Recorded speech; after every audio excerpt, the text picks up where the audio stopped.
Assalamualaikum warahmatullahi wabarakatuh. Perkenalkan, nama saya Al-Aqsa dengan NIM 2410863051. Jadi, pada kesempatan kali ini saya akan membahas sebuah topik yang sangat dekat dengan kehidupan kita sehari-hari, yaitu konflik antar pribadi dan cara mengatasinya. Nah, jadi teman-teman, kita semua pasti pernah mengalami situasi di mana kita tidak satu pendapat dengan orang lain, entah dengan teman, keluarga, bahkan dengan rekan kerja. Saat itu terjadi, kita sering merasa jengkel, tersinggung, atau bahkan marah.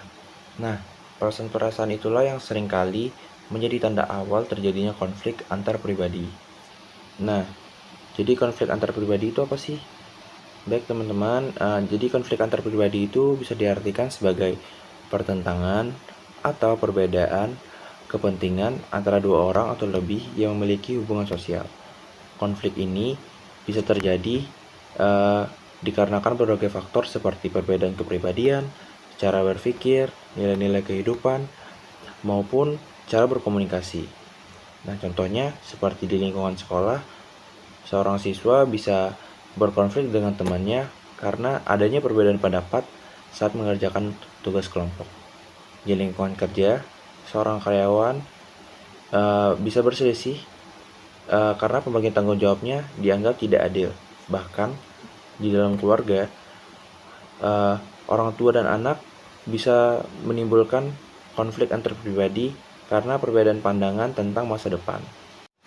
Lalu selanjutnya ada penyebab terjadinya konflik antar pribadi. Nah, di sini ada beberapa penyebab umum mengapa konflik antar pribadi bisa terjadi. Yang pertama itu ada perbedaan persepsi, yang dimana setiap orang memandang suatu hal dari sudut pandang yang berbeda. Lalu yang kedua ada perbedaan nilai dan prinsip-prinsip. Misalnya, seseorang itu lebih menekankan kejujuran, sementara yang lain lebih menekankan kesetiaan. Yang ketiga ada komunikasi yang buruk.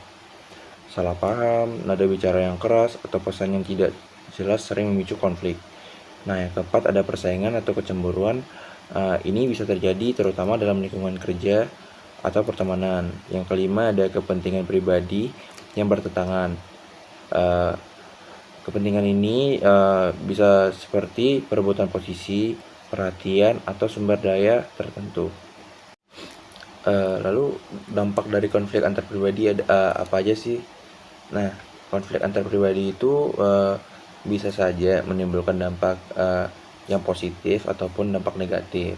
Nah, dampak negatifnya itu konflik dapat merusak hubungan, menimbulkan stres, menurunkan semangat kerja, dan menghambat komunikasi.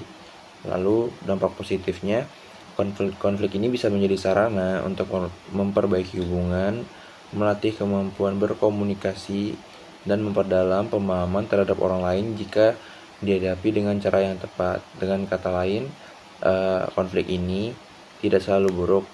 Yang terpenting adalah bagaimana kita mengelola konflik tersebut. Nah, dengan materi kita tadi, ada tuh cara mengatasi konflik antar pribadi.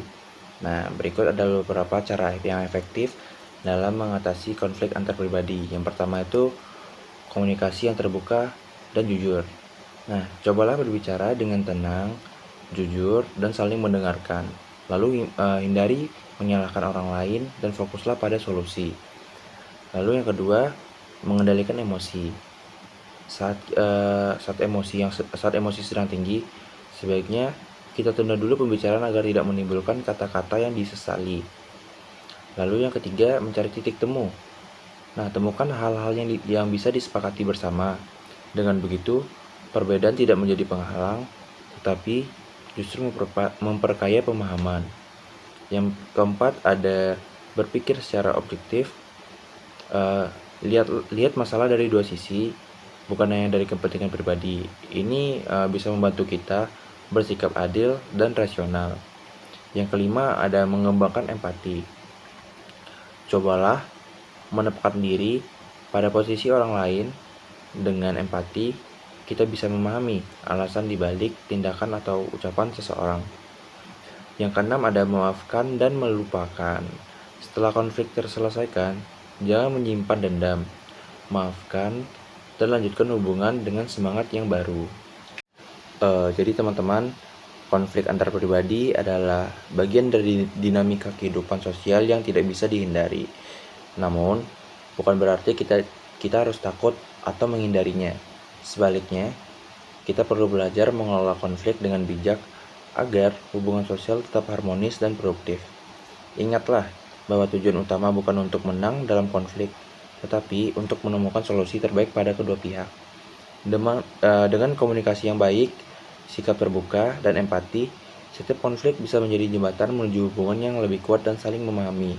Terima kasih atas perhatian teman-teman semua. Semoga pembahasan ini bermanfaat dan dapat membantu kita semua menjadi pribadi yang lebih bijak dalam menghadapi perbedaan. Sekian saya ucapkan terima kasih. Assalamualaikum warahmatullahi wabarakatuh.